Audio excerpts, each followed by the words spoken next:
Folks, it's one and only V, the Guerrilla Economist, coming to you live on this edition of V for Veles, and we have with us the man of the hour who needs no introduction. We are talking about Veles himself.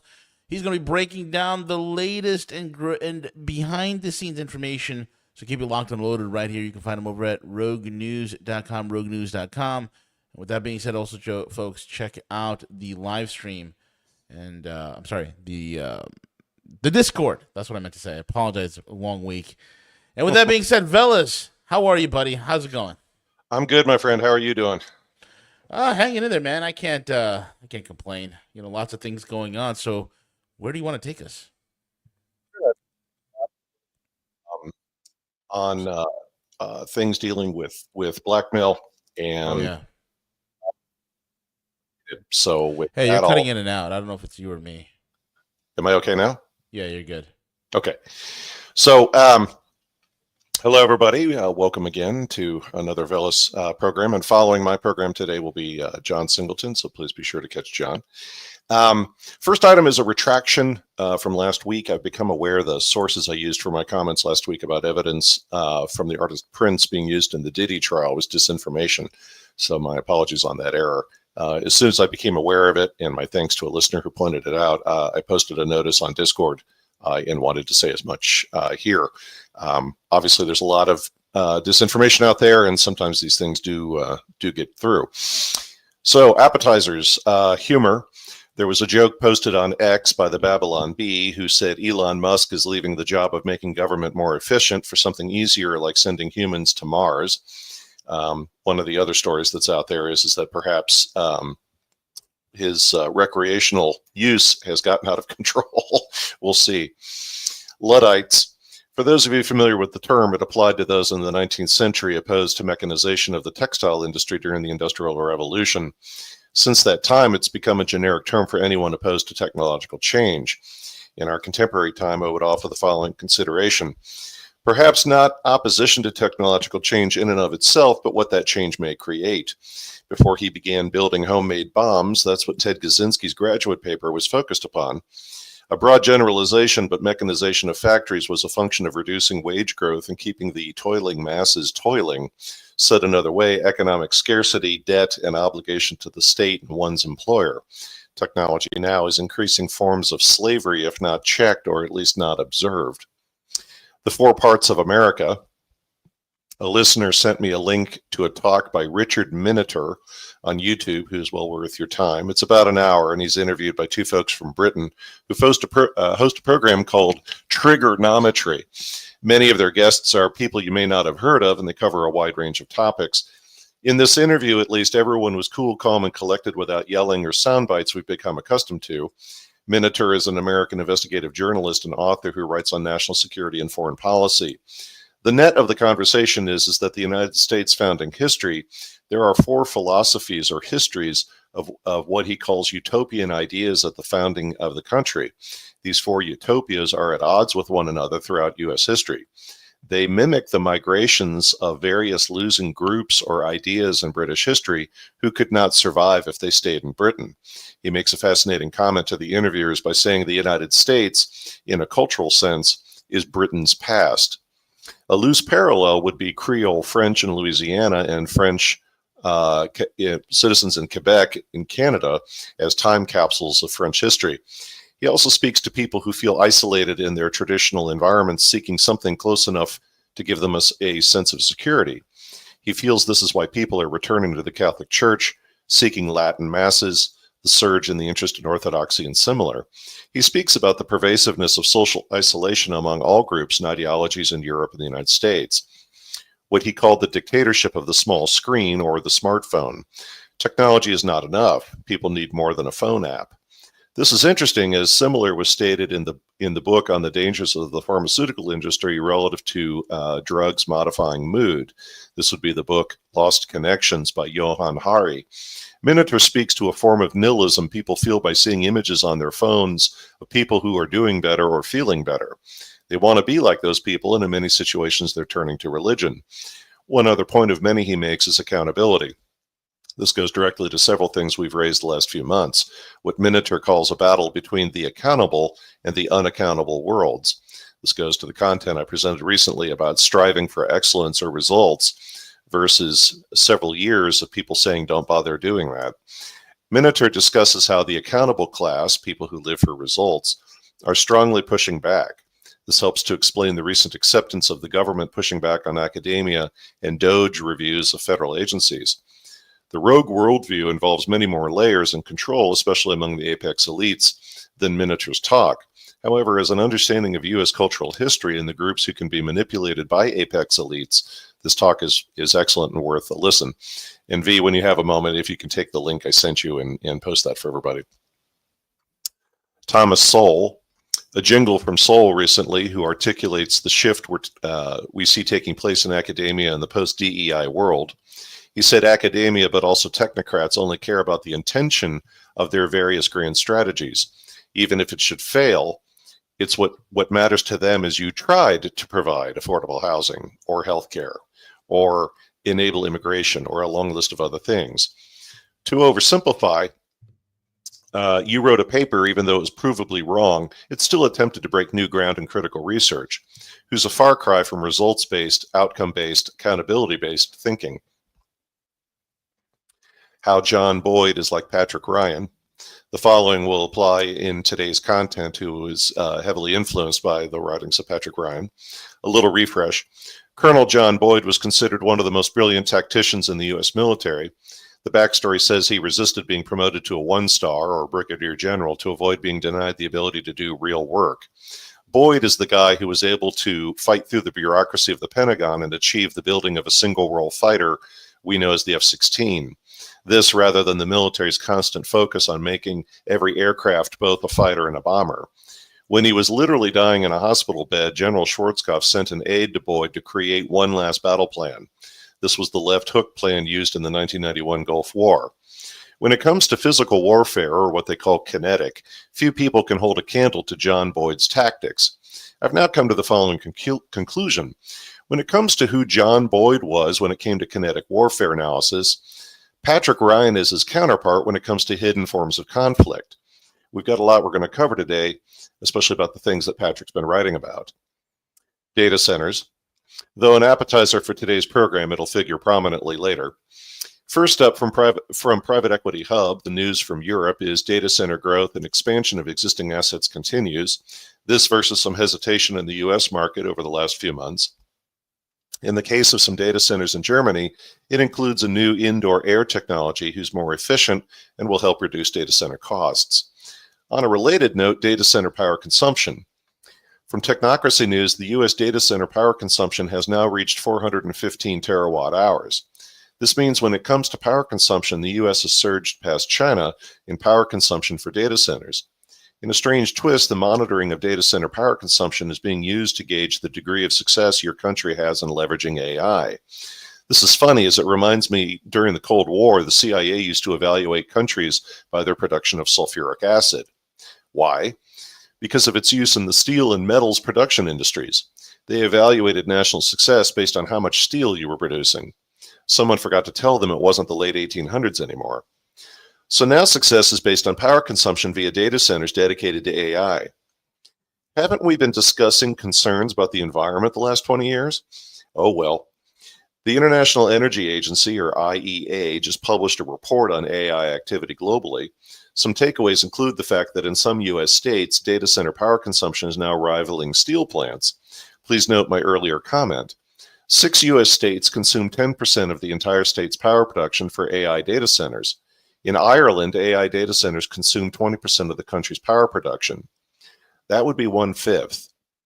By comparison, the new style large data centers for AI are consuming 20 times more power than a traditional data center. That means for every new large AI data center, you can use the approximation of 20 million homes being added to the national power grid, given the equivalent power need. Estimates are constantly being revised due to the growth rates exceeding projections. Are by the year 2030, national electricity consumption will double. As far as the U.S. is concerned, the current distribution of these larger data centers is a serious national infrastructure risk. Unless appropriate continuity planning is incorporated into the expansion, and my gut says that will not happen. Cyber.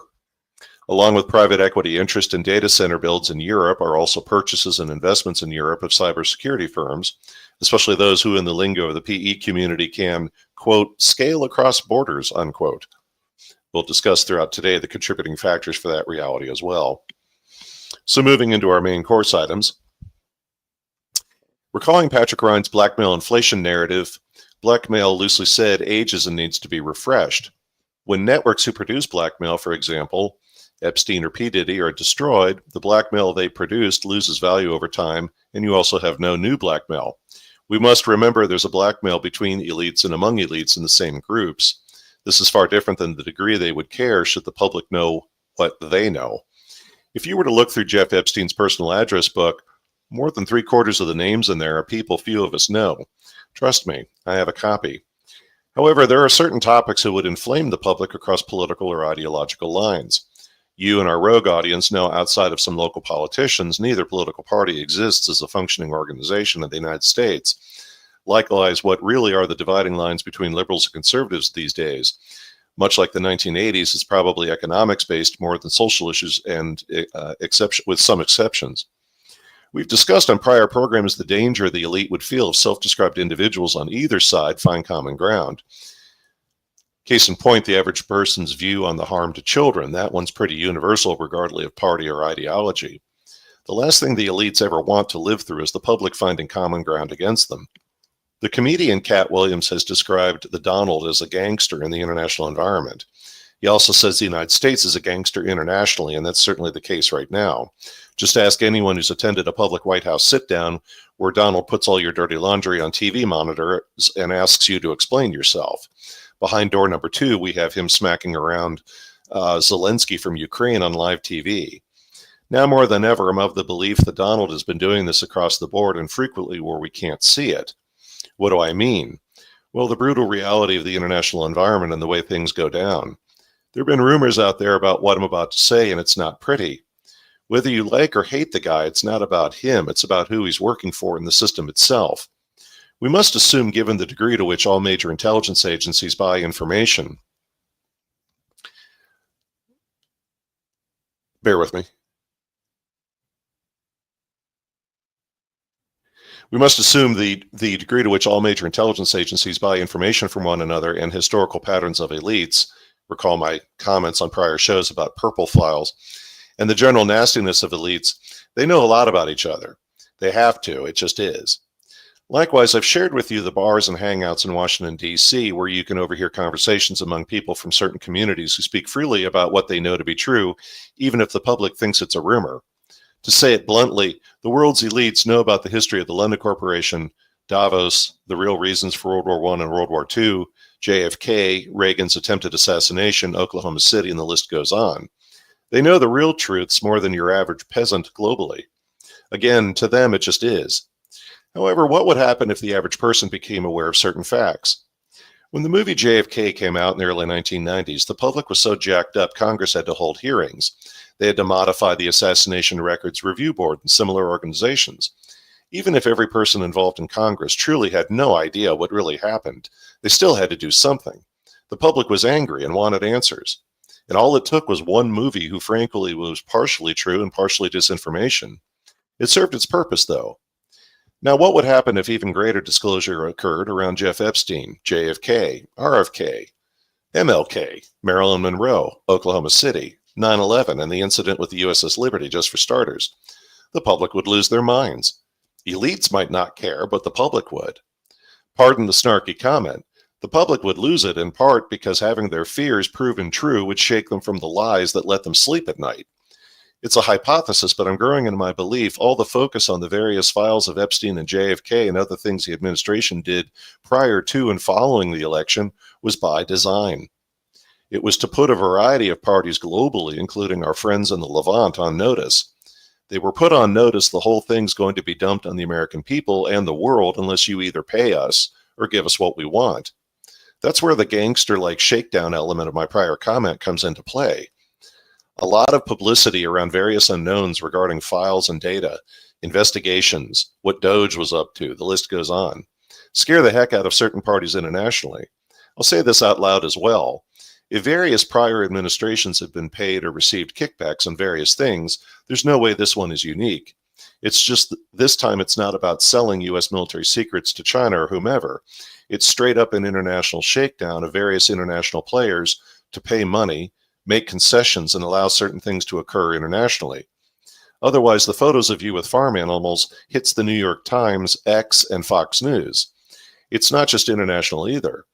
Ask any of the major universities whose federal funding has dried up. What are they going to have to do for at least some of those funds to return?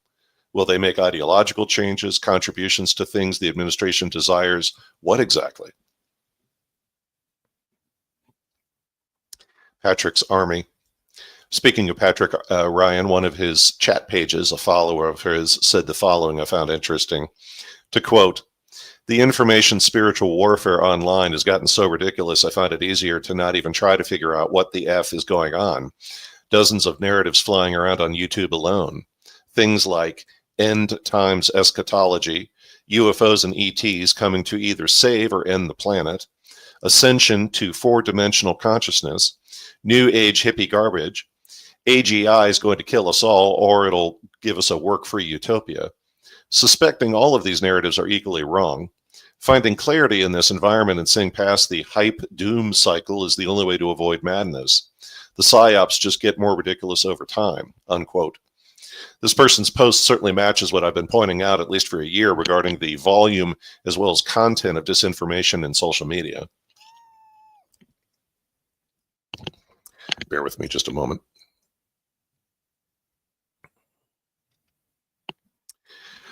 So this next one is fairly heavy, folks, and so you definitely are going to want to strap in for this one. Logic behind blackmail inflation. The following is a verbatim capture of Patrick Ryan's explanation of his concept of blackmail inflation. A recent post of his speaks to blackmail inflation. He's covered on his venues for some time and wanted to refresh everyone on what it is, as well as recent events who play into the term. What follows from Patrick that I'm about to read, like always, is very deep and very heavy. You may need to listen to this section, at least of today's program, more than once when you hear what I'm about to say, because you're going to understand what I mean as I walk you through this. So to quote, "The story on how blackmail inflation got invented is a convoluted one, full of people you may be familiar with, and many you're not. It really starts with the Bronfmans. The Bronfmans are a powerful Canadian family with deep ties to the Jewish mafia elements that grew out of Prohibition. Think of Meyer Lansky. America might have banned alcohol, but the Canadians didn't. The Bronfmans come from Bessa Arabia." Now, a Veles comment. Bessa Arabia is in the southern part of modern Ukraine and a region between southwestern Ukraine and Romania, just for awareness. "The same Bessa Arabia where the Kishinev pogrom took place, the same pogrom that spurred Jacob Schiff into action that would lead to the complete German takeover of Tsarist Russia until Stalin rebuffed it." And again, just a comment from me, pogroms were organized riots or violence to expel groups out of Imperial Russia and specifically the Jewish community. "Edgar Bronfman Jr. oversaw Seagram's purchase of Universal Music Group. After Seagram was sold to Vivendi, Bronfman led a group that bought Warner Music Group in 2004. As Warner's CEO, he was a key figure in the RIAA's fight against piracy and was vocal during the Napster era. Napster impacted the complex network of kickbacks the music industry made possible. For example, mechanical royalties are generated when a song is copied or produced. Let's connect that to how money laundering works in this space. Item 1. Record labels, often who are in reality shell companies, think about that for a second, could fabricate or inflate a sales figure of albums or singles. For example, if you press 100,000 CDs and you report that 80,000 of those CDs sold, when in reality only 10,000 were sold, laundered money shows up as legitimate music income. Criminals could set up a music publishing company, register original or plagiarized songs, and use a connected label to claim mechanical royalties. Since royalty reporting was manual or semi-automated and audits were rare, false or inflated royalty claims could pass undetected. And most importantly, independent record stores often dealt heavily in cash, especially in urban areas. Launderers could buy their own CDs with illicit cash, disguising it as legitimate revenue, then cycle that money back through royalties or artist advances.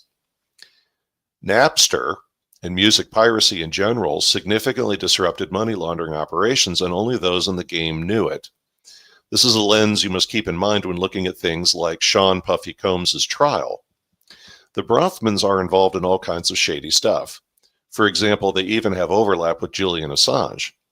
And many of you know this already, but Claire Bronfman would get dragged into legal mayhem due to the activities through Hollywood's sex cult NXIVM. Claire is Edgar's sister. The Bronfman family played a key role in purchasing arms for the Jewish Haganah, the underground military organization who would later become the IDF, or Israeli Defense Forces. Solomon Solly Bronfman was associated with an arms dealer named Mark Rich, a well-known financier. Now, another Veles comment. Just a reminder, it was Mark Rich who was friends with Robert Maxwell, Ghislaine Maxwell's father, and all of them are connected to the Mega Group, a private equity organization of whom the Bronfmans are part, which was started by Les Wexner in Columbus, Ohio. I hope you all brought your whiteboards today. So resuming to Patrick's content. This long preamble to establish backstory is important because over 10 years ago, Patrick Ryan was hired to be the director of web technology at Warner Music. In the last year, Edgar was CEO of Warner. Our job was to figure out how many albums a tweet would sell. That's harder than it sounds. I went in there with a plan, all charm and no beef. First day, I met all my daily contacts and bought a bottle of their favorite drink and left it in my office. If they ever needed to solve a problem, stop in my office and let's sip to a solution. I was very popular. We never could figure out the correlations and attributions problem, so I got moved to a special project by Edgar himself. They found a video sharing project that wanted to lawfare into oblivion, and they asked me to do a technology examination. This was in 2011. While Warner is a big media beast, it was odd that the music group division would find a threat in video sharing. Maybe they were being vigilant after Napster. But I did what I was asked and found that even under sustained lawfare, the open source parts of this project would endure.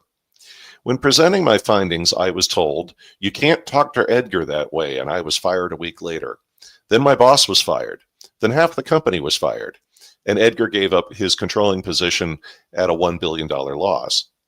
I would later move on to another job after that, a fun gaming company involving one of the luckiest millionaires I've ever met. I didn't think much of the mafia elements of Warner at the time because I wasn't nearly as jaded as I am now. Stopping the video piracy never made sense from a money standpoint.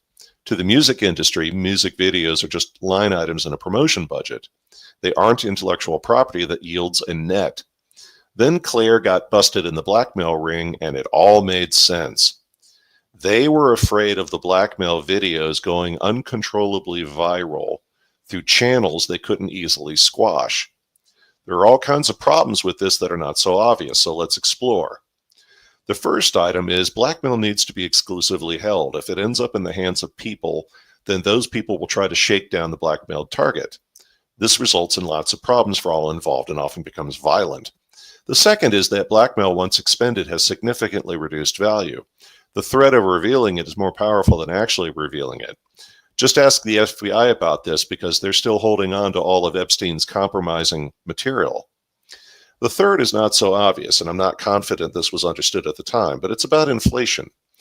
Video sharing itself won't lead to inflation, but the AI that does what we now know was available at the MIT Media Lab around this period. Now, another Veles comment. Recall our programs on the death of Aaron Swartz from MIT, the creator of the RSS feed. He discovered illegal medical research at MIT and was killed for it. It's those same labs. What Patrick is saying here, and may actually be related as well to Aaron, is MIT was working on AI tools' ability to identify blackmail in video sharing as well as create fake videos. So returning to Patrick's comments, if AI gets powerful enough to generate videos on demand and is widely available, then channel suppression and censorship by itself won't be enough to stop the other two problems. And that leads to the inflation problem. The premise of blackmail inflation is this. Number one, an already blackmailed target has tens of thousands of videos made of them doing disgusting stuff. Item two, the target denies those videos are of them. Number three, the target denies the video is real. Number four, the handler can no longer control the target. I've been studying AI since around 2005, mostly through the works of MIRI and SIAI, which was founded by the famous E.S. Yudkowsky of the Nuke All Rogue Data Centers policy. So I was aware of what was possible even if the technology wasn't ready yet. The Bronfmans aren't the only shady people I've worked with. 14 years in Hollywood, man, I've seen things. I've helped a lot of rich people with their problems. The kinds of technology affects all blackmails globally at the same time, and that is a very unique opportunity window. Nearly every major decision-making body across all societies utilizes blackmail to keep business as usual humming along. Banking, military, governance, technology, science, etc. And with a little bit of steering, AI deepfakes had the ability to unravel all of them at once. Let me say that again. AI deepfakes had the ability to unravel all of that blackmail at once. Okay, so I figured out the opportunity of a lifetime.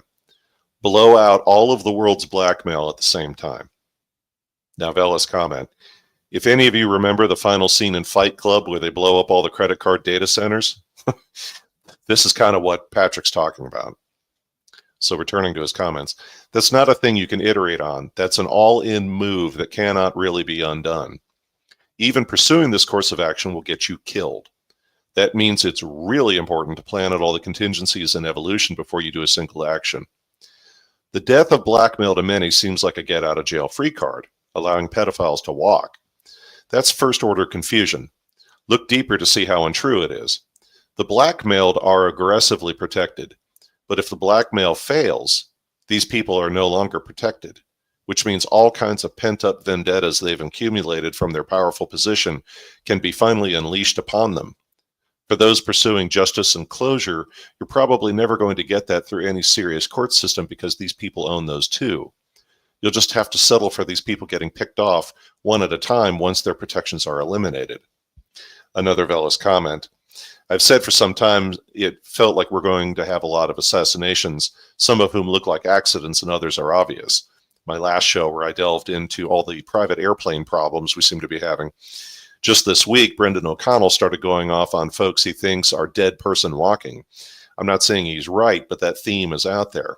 What we were missing was what was the potential cause of why, and it revolves around the topic of blackmail. Back to Patrick's comments. More importantly, what do handlers do now that they can no longer make society dance on command? Well, what did they do before blackmail could be filmed? When soft power is removed, all that remains is hard power. I could effectively start a war with this. That's not good. I'm super not interested in unproductive and needless genocides, so I needed to also find a way to undermine their reactionary pursuit of hard power. Thus, my proposal of robotic nationalism. Once I ran the game theory and compared it against the resources I had access to, I saw the battle space as it is.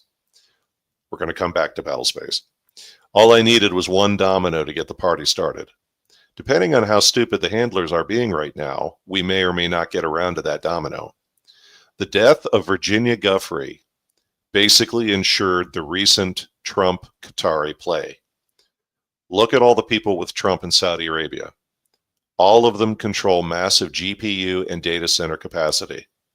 With a request, they will point it at the blackmail center of the world and end it. And then he quotes from Dune, the guild and the entire universe depends on spice. He who can destroy a thing controls a thing. Paul Atreides from Dune. Now this ends Patrick's content, now some input from me.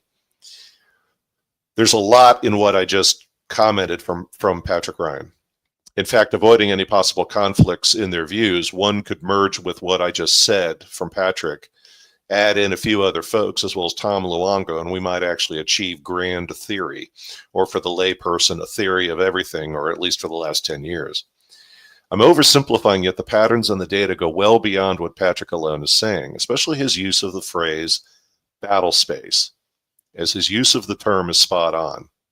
And this is why I said he reminds me of John Boyd, because John Boyd was a master at understanding battle space in a kinetic sense. Said simply, where are conflicts being fought? It's not Ukraine anymore, or the Pakistan-India border, as much as what he's describing. Recall what I and others have said about the global economic conflicts since January. The apex elites were going to resolve their conflicts either through, loosely said, this tariff war or global kinetic war. And you want the former, not the latter, no matter how bad the former gets. He's not the only person communicating these kinds of takeaways to us. I'll reuse the trope about the Matrix from the first movie. The Matrix is everywhere. It permeates every aspect of your life and every part of it. Note the item about technology and social media from Patrick's comments. Media figures do not want another streaming or social media service out there they don't control. It means content could make it into the public domain they can't control and that they can't benefit from. The fact that content can get into the public domain in such circumstances has many problems, not the least of which is cleanup and various forms of distraction to turn the public away from whatever these revelations may be. So with what I just said, does Twitter, aka X, now make more sense and why Elon Musk bought it? It was never about conservative liberal ideas or things self-described having a venue to be heard on X. It was about data harmful to the pharmaceutical industry, the medical industry, foreign affairs, or the Levant, or a host of others having a place to be posted. A place to be posted who couldn't be threatened or bought in order to silence it. As I often say, it's not about good guys and bad guys. It's about elites and their conflicts. Said another way, Twitter or X was about a means to harm blackmail networks. And that's also why we saw such weird and intense pushback on Musk when he bought it, and especially as he started running it, because powerful people knew darn well what he was doing. Now, here's the rub. Because on a certain level, Twitter, aka X, is blackmailing certain blackmailers. As alluded to earlier, something who could create a revenue stream by these folks paying money to keep that content off of Twitter or X. No wonder several alternative podcasters, including the amazing Polly, are running into problems again with being kicked off Rumble and X, because in her situation, her work is so well researched and accurate, but she just does it to do it. She's not trying to profit from it. Her work is not part of this back and forth and creates problems. So in my opinion, they have to keep trying to keep Polly off the air. She's independent of all the factions out there, nor is she part of the conglomerate, who's what she calls the narrative network, who's heavily connected to the wellness company. You know, the folks that'll let you buy ivermectin online. Mike Moore also refers to this. He calls it the approved trading card heroes of the left and the right. These blackmail and criminal money-making enterprises are integrated into every part of our society and global economy. This was the reason for my reference to the Matrix. Noting Patrick's comments, those who operate such blackmail or criminal systems work to guarantee only they benefit from them, no one else. And that's the problem with Polly. She exposes things and no one's getting paid from what she exposes or from stopping her from exposing it. It's like the scene from Casino, the movie Casino, where the mafia guys are sitting around at dinner and they're angry. They're angry because in the scene, the exchange of dialogue was, wait a minute, you mean the money we're skimming from the casino in Las Vegas is being skimmed from us? Well, they call it shrinkage. Shrinkage my balls, unquote. It's the same principle. Only certain parties may benefit from their criminal enterprises and blackmail, but not others. Also, only people skilled in these blackmail networks can leverage them against one another. Blackmail on blackmail fighting and violence. Also recall what I said earlier today about data centers, as well as Patrick's excellent analysis. Saudi Arabia, among others, are expanding their AI data centers, as are their allies in the Middle East. Which, not to go down too far a rabbit hole here, folks, but again, I worked in that industry. I've worked with consolidation and building of data centers, yada, yada, yada, and even worked in them. They're very, as we've already covered on many occasions, they're very power intensive, and if you really need supercooling and you got to run water through them, they just consume a lot of resources. But the biggest thing about them is you have to keep them cold because all that equipment gets really hot. That's why you're running all that water through there. And so It's like when I hear people, writing articles saying, well, Phoenix, Arizona has 5 more data centers. And I'm like, look, I know the real estate's cheap, but it's 130 degrees. Are you out of your minds? Well, it's the same thing as Saudi Arabia. Saudi Arabian heat laughs at Phoenix, Arizona heat. I mean, it's like, my God, you really have to want to build those data centers is my point, because you're building them in a place that doesn't geographically make sense. People hear this in the news and will even shrug about Donald Trump's interactions with Middle Eastern nations recently and say, well, the White House is enabling deals for international friends in Silicon Valley and the Middle East, because of all the growth in AI. I would have thought the same thing a year ago, if not for all we've learned since then, especially the last few months. Now, I'm going to be critical of myself with the following statement. I wasn't thinking big enough nor long-term enough. It was not about data center builds and making money from them and artificial intelligence and nuclear reactors as a medium length in time money-making opportunity. The conflict, my friends, among various areas will be in these new networks and enabled AI data centers. That's why Patrick Ryan was using the words battle space. The battle space will be in AI. Nor am I suggesting all that growth and activity will solely be for blackmail type operations in the new economic environment we're entering. However, it plays a far larger role than we may have at first believed. Recall again what Patrick said, the data centers are being built in the Middle East will be a counterweight to the prior major power who was operating such networks. That would be our friends in Tel Aviv. This is not to say those people will be, for lack of a better word, taken out. By that I mean Tel Aviv. Recall the rules of the game. You can knock a player down, but elimination is global war every time.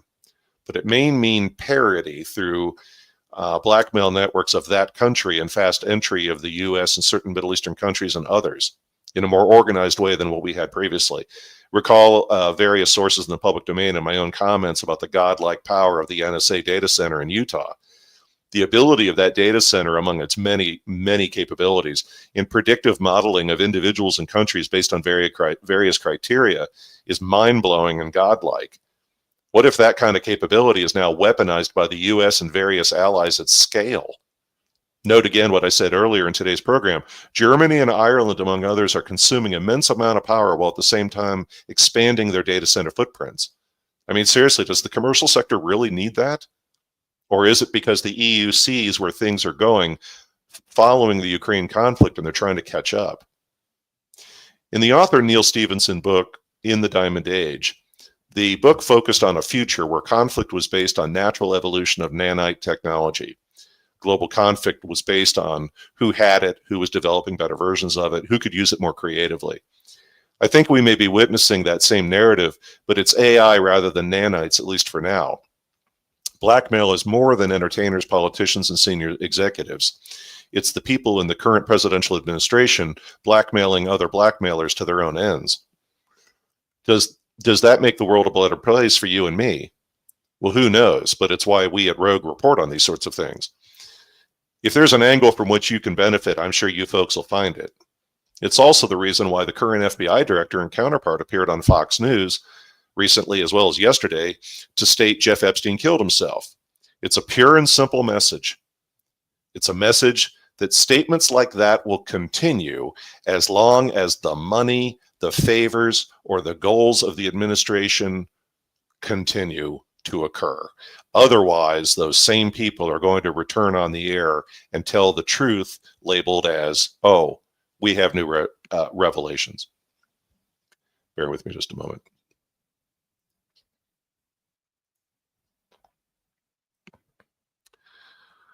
Last item, technocracy in the shadows. In closing, let me offer the following. The global environment is changing in some of the most significant ways we've seen since the end of World War II and the elimination of the metals standard on U.S. currency in the early 1970s. Equally, many of those changes are far more visible today than during those years thanks to alternative media. This is the reason why, as a response by the elites, we're swimming in so much disinformation. As said earlier on this program, Amazing Polly's comment about the narrative network or Mike Moore's trading card heroes of the left and the right. If you've ever seen Polly's PowerPoint slides of who the commentators and podcasters are on that network, it's truly impressive at scale.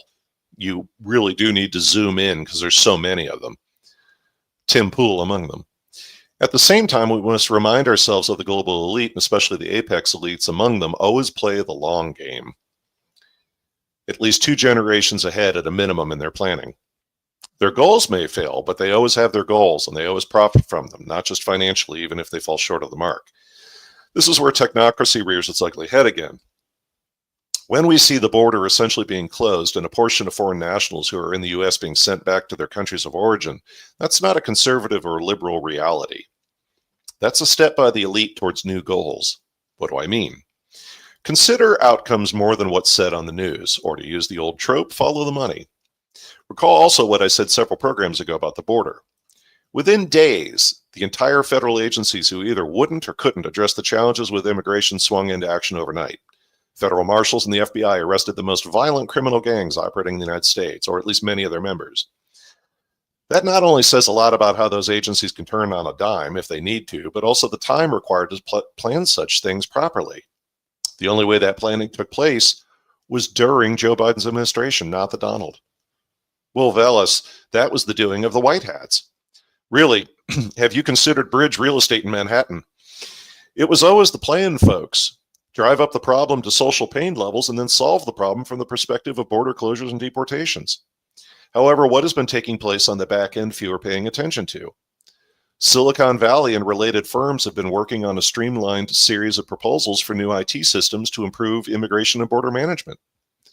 That's funny, to quote Jack Nicholson, because your friend Veles has shared how I was involved in management consulting at DHS in the early 2000s on very programs just like that.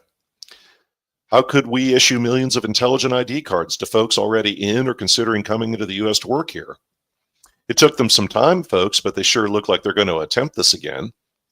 Is it good or bad for the U.S.? I guess that depends on who will benefit from it other than Silicon Valley firms making a killing and profit. The point is the long-term plan. Remember what I said, elites are very patient. They've been doing this a long time, generationally.